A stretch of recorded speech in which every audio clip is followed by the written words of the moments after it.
Olá a todos, bem-vindos ao Arte Matemática, eu sou o Nicolas e nesse mais novo episódio da nossa série sobre cálculo eu vou falar um pouquinho para vocês sobre o Teorema de Weierstrass ou o Teorema dos Extremos, tá? Vocês podem achar esse teorema sob os dois nomes, que diz que se temos ali um intervalo fechado mais limitado, ok? Então quando um intervalo é fechado mais limitado a gente chama esse intervalo de um segmento, ok? A gente entende a lógica disso, e a gente considera uma função contínua, né, desse intervalo IAR.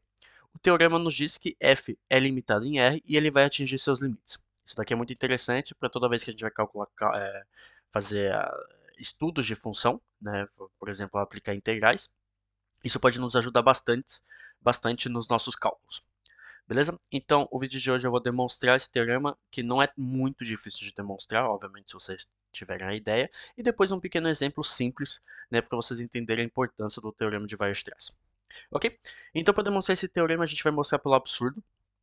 Ok? Então, a gente vai mostrar pelo absurdo que f tem que ser um limitado. Então, a gente, obviamente, vai supor que ele não é limitado. Ok?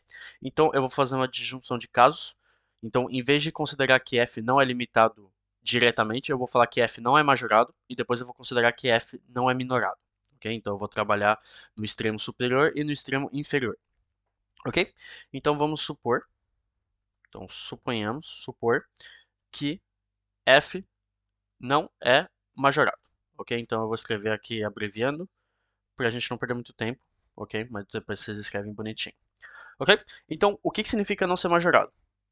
Primeiramente, eu convido a vocês, caso vocês não conheçam a noção de sequências, tá? Eu fiz uma série bem completa sobre sequências e todas as demonstrações e caracterizações sequenciais, ok? Porque a partir desse vídeo, né, então a partir desse episódio da nossa série de cálculo, muitas demonstrações vão utilizar sequências, ok? Então eu vou deixar no link na descrição desse vídeo o link da playlist de sequências. Eu convido vocês fortemente a ver, ok? Pelo menos as caracterizações sequenciais para vocês entenderem minhas demonstrações. Ok? Então a gente vai supor que f não é majorado. Então o que significa f não ser majorado sequencialmente? Isso quer dizer que para todo número natural n, ok? Vai existir uma sequência xn, ok? Que pertence a esse intervalo a e b, ok? Tal que f de xn vai ser sempre maior ou igual do que n. Vai ser sempre maior ou igual a todo número natural. Como ele não é majorado, né, ele é maior que tudo. Sempre vai existir algum n tal que essa função seja maior, ok? Só que o segmento A e B, então o segmento A e B, ele é um compacto, ok? Então a noção de compacto também falei na série de sequências, ok? Então ele é um compacto. Isso quer dizer o quê? Que a gente pode utilizar o teorema de Bolzano-Weierstrass, ok? Então o teorema de Bolzano-Weierstrass nos diz o quê? Né? Que como A e B é um compacto, a gente tem uma sequência que pertence ao compacto, ok? Então a sequência xn possui uma subsequência. Uma subsequência, ok? Que eu vou chamar ela de xn índice k, ok? Tal que esse xn índice k vai tender a um x estrela que pertence a A e B, ok? Então o teorema de Bolzano-Weierstrass nos diz isso, ok? A gente pega uma sequência no compacto, então quer dizer que ele possui uma subsequência que vai tender a um valor desse mesmo compacto, ok? Esse é o que o teorema nos diz, ok? Então, como f é contínuo, a gente sabe então que se a gente avaliar f de x n índice k por continuidade de f, ele vai tender a f de x estrela também, ok? E f de x estrela pertence a R, tá? Então, se xnk tende a x estrela, f é contínuo, então se a gente compor pela função, isso também se mantém, ok? Só que o que eu acabei de falar é que se ele não é majorado, vai existir uma sequência tal que isso daqui seja verdade. Então, em particular, essa sequência aqui pode ser essa. Pode ser um x n índice k que vai ser maior do que n, ok? Então, a gente falou que f de x n k é maior ou igual do que n índice k, que isso daqui tende a mais infinito, ou seja, é um absurdo. Ok? É um absurdo, porque se temos isso daqui de acordo com o teorema de Bolzano-Weierstrass, então, por continuidade, isso daqui tem que se manter, só que isso daqui tende a mais infinito, então é um absurdo. Ok? Então, obviamente, f vai ser majorado. Então, por um lado, funcionou, tá? Para o minorado, eu não vou refazer porque é exatamente a mesma coisa, vocês vão trabalhar com menos f, tá? Então eu deixo de exercício para vocês, mas vocês vão ver que é exatamente a mesma coisa. Então a gente demonstrou que f é majorado pelo absurdo e f é minorado pelo absurdo. Então f é limitado, ok? Agora eu tenho que demonstrar a segunda parte do teorema, porque eu falei que f é limitado em R, só que ele atinge seus limites. Então eu tenho que demonstrar que ele vai atingir seus limites também. Porque podemos ter uma sequência, né, que pertence ao intervalo fechado aqui, né, um segmento, só que ela não vai atingir os limites. Ela pode tipo parar aqui e começar aqui, sendo que o limite está aqui e aqui, né? Então a gente tem que se assegurar que ele vai atingir os limites, ok? Então eu vou falar que grande M é o supremo, né, entre A e B do intervalo A e B de F, ok? E M, pequeno m, vai ser o ínfimo. Bom, notação standard, né? Mas eu vou definir eles aqui. Então, grande M eu vou falar do supremo e pequeno m eu vou falar do ínfimo, ok? Então, por definição do supremo, né, por caracterização sequencial do limite superior, a gente tem que isso existe uma sequência xn que é inclusa em A e B, ou que pertence a A e B, tal que f de xn vai ser superior ou igual a grande M menos 1 sobre N. Tá? Então a gente pode aproximar ao máximo a nossa função f de xn do limite superior menos, né, essa fração 1 sobre N. Ok? Então isso daqui implica, né, quando n tende a infinito, que f de xn tende a grande M. Ok? Como A e B é compacto mais uma vez, a gente sabe então que existe uma subsequência xn índice k que tende a x estrela, que pertence a A e B. E por continuidade temos f de xnk, que tende a f de x estrela. Ok? Então mesmo raciocínio do que a última etapa. Ok? Então como a gente tem que f de x nk tende a m, isso daqui implica então que f de x nk, no caso f de x estrela, né, igual a m.